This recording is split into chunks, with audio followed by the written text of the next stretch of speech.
बहुत खुशी होती है तुम लोग को देख के, तुम लोग को भी होती है ना। मैं कुछ ज्यादा नहीं कहना चाहता।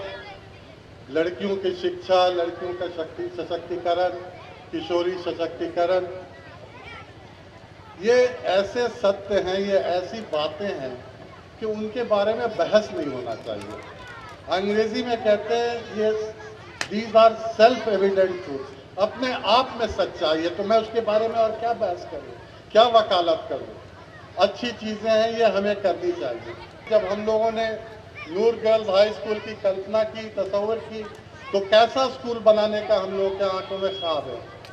मैं और मेरी टीम और मुखिया जी, हम लोग चाहते थे कि ये कोई गांव वाला पब्लिक स्कूल नहीं बने जहां लोग अंग्रेजी आके छठे क्लास में बाबा बाबा ब्लैक शिप सबको सिखाते हैं और 2-3 लफ्ज अंग्रेजी के सिखा देते हैं और समझते हैं यही शिक्षा है। हमें वैसा स्कूल नहीं चाहिए। हमें स्कूल चाहिए जो हमारी जहाँ की ज़बान है उसमें हम पढ़ाएंगे। ये ज़बान है हिंदी और उर्दू, तो हमारा मीडियम ऑफ इंस्ट्रक्शन हिंदी रहेगा और हमारा बोर्ड बिहार बोर्ड रहेगा। क्यों, हम लोगों ने देखा है जो बिहार बोर्ड का सिलेबस है, अगर माने में उसकी पढ़ाई हो, हकीकत में अगर उसकी पढ़ाई हो, तो वो सीबीएसई बोर्ड से बिल्कुल नीचे नहीं है, बिल्कुल कम है। इसलिए हम लोग का स्कूल बिहार स्टेट बोर्ड पे चलेगा, हिंदी मीडियम पे चलेगा, उर्दू की तालीम के लिए सारी सहूलतें रहेंगी और अपने बच्चियों को हम लोग अंग्रेजी में भी माहिर करना चाहेंगे। हम अपने टीचर को, सिद्दीकी साहब, एक ही चीज कहते हैं कि बच्चे बच्चियों को बोलने की शक्ति होनी चाहिए, पावर ऑफ एक्सप्रेशन होना चाहिए। और उस पावर ऑफ एक्सप्रेशन के लिए हमारे पास सिर्फ एक ही इम्तहान है, एक ही परीक्षा है कि जब हमारी बच्चियां 9वीं क्लास में आए तो सुबह असेंबली में 3 अखबार पढ़ पाएं, हिंदी अखबार पढ़ पाएं और उसका अनुवाद हमें समझा दें कि आज देश में क्या हुआ है। जो बच्चियां उर्दू पढ़ रही हैं वो उर्दू अखबार पढ़ लें और हमें अनुवाद करके समझा दें कि आज देश में क्या हो रहा है। और दोनों बच्चियां अंग्रेजी अखबार पढ़ें और अंग्रेजी अखबार पढ़ा के हमें बताएं कि ना सिर्फ देश में क्या हो रहा है पर सारे दुनिया में क्या हो रहा है। और इससे ज्यादा हम नहीं चाहते। अगर इतना भी हमारी बच्चियां सीख लें कि 9वीं क्लास में खड़े होके किसी जबान में अपनी सोच आगे बढ़ा सके, अपनी बात आगे बढ़ा सके, बहस कर सके, अपनी मांगे आगे रख सके, मंत्री के सामने कह सकें कि हमें ये चाहिए, हम समझेंगे कि हम लोगों की उम्मीद, आपकी शिक्षा पूरी हो गई।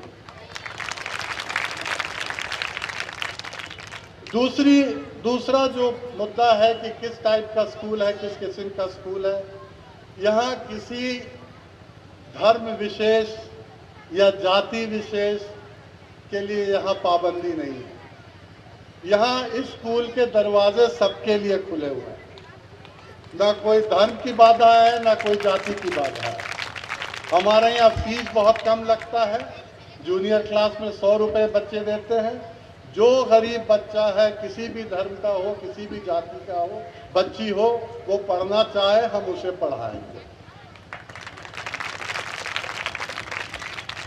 तीसरा पॉइंट, तीसरी बिंदु, हम लोग ये भी सोच है, ख्वाब है, महत्वाकांक्षा, एक तरह से कहिए हमारी टीम की महत्वाकांक्षा है कि ये जो नूर गर्ल्स स्कूल हम लोग स्थापित कर रहे हैं, एस्टैब्लिश कर रहे हैं अलग अलग प्रखंडों में, वो एक विकास का केंद्र बने। और एक विकास तो है नारी विकास, जो जेंडर अलायंस के जरिए हुआ। इसलिए जब नूर साहब और उनकी टीम ने ये प्रस्ताव रखा कि हम लोगों को एक साथ काम करना चाहिए, आप भी नारी शिक्षा में काम कर रहे हैं, हम लोग जेंडर अलायंस की बात करते हैं, किशोरी सशक्तिकरण की बात करते हैं, तो ये हमें बात बहुत पसंद हुई, क्योंकि स्कूल को एक मरकज, एक केंद्र बना के विकास का काम कर सकते हैं, जेंडर का विकास। पर सिर्फ जेंडर के विकास पर सीमित नहीं है। हम लोग चाहते हैं, हमारी उम्मीद है कि इस स्कूल को जनरल विकास के लिए, आर्थिक विकास का भी केंद्र बनाए। बेरोजगारी, स्वयं रोजगारी, सेल्फ एम्प्लॉयमेंट कैसे बढ़ाया जा सकता है। ये बहुत गरीब क्षेत्र है, पासमानदा क्षेत्र है। यहाँ में लोगों में आमदनी, नए आय के जरिए साधन कैसे पैदा किए जा सकते हैं, इसको भी हम लोग इसी कैंपस, इसी स्कूल के जरिए लेके ये बात आगे बढ़ाना चाहते हैं। इसका उदाहरण है, हम लोग काम कर रहे हैं जैसे लाइफ स्टॉक क्षेत्र है, जो मुर्गी पालन है, दुग्ध क्षेत्र है, फिशरी सेक्टर है, ये सब नए आय के जराए हैं।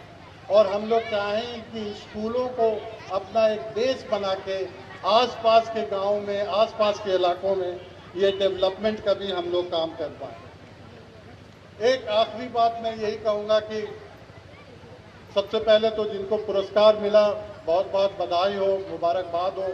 हमको बहुत खुशी हुई कि इन लोगों को चयनित किया गया। पर जब ये चयन प्रक्रिया चल रही थी, सिलेक्शन हो रहा था, तो हमने जेंडर अलायंस और अपनी टीम को कहा कि बगहा विधानसभा क्षेत्र या बगहा प्रखंड से आप हमको 2 ऐसी महिलाएं दीजिए जो एक लेडी डॉक्टर हो, जो अच्छी लेडी डॉक्टर हो बगहा प्रखंड में या बगहा विधान क्षेत्र में। और दूसरा हमने कंडीशन रखा कि हमारे समाज में, हमारे सरकार में पुलिस एक शक्ति की फोर्स होती है। लोग देखते हैं, पुलिस को देखते हैं, समझते हैं इनके पास शक्ति है। तो हम चाहते हैं कि हमें एक लेडी पुलिस ऑफिसर का चयन करके दीजिए, जो सब इंस्पेक्टर हो या डीएसपी हो, उसको हम पुरस्कार देना चाहते हैं। बहुत अफसोस की बात है, खेद की बात है, और इसलिए ये शिक्षा और कितनी ज़रूरत है, इसी से पता चलता है।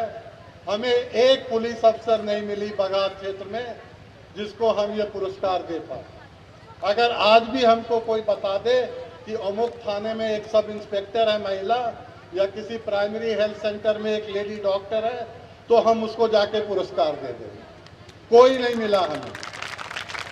एक चुना लेडी डॉक्टर आई थी कुछ दिन पहले प्राइमरी हेल्थ सेंटर बगहा में, तो हम लोग को बहुत खुशी हुई कि इनको दिया जाए प्राइज। पता चला वो आई, ज्वाइन करके चली गई, उसके बाद से कभी नहीं आई। तो मतलब कहने का कि अभी दिल्ली बहुत दूर है पढ़ाई के मामले में। अभी यहाँ बहुत शिक्षा की बहुत कमी है।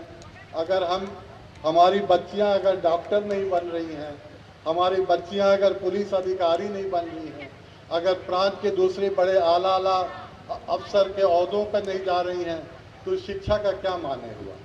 तो हम चाहेंगे कि ऐसी शिक्षा मिले इन बच्चियों को कि इन ओहदों पे भी जाके बैठें। इन्हीं कुछ बातों से मैं अपने अल्फाज ख़त्म करता हूँ।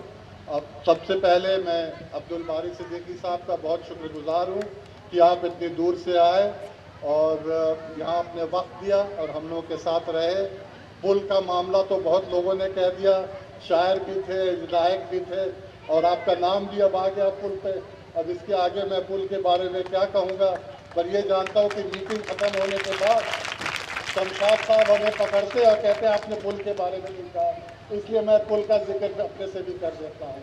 बहुत बहुत शुक्रिया, धन्यवाद।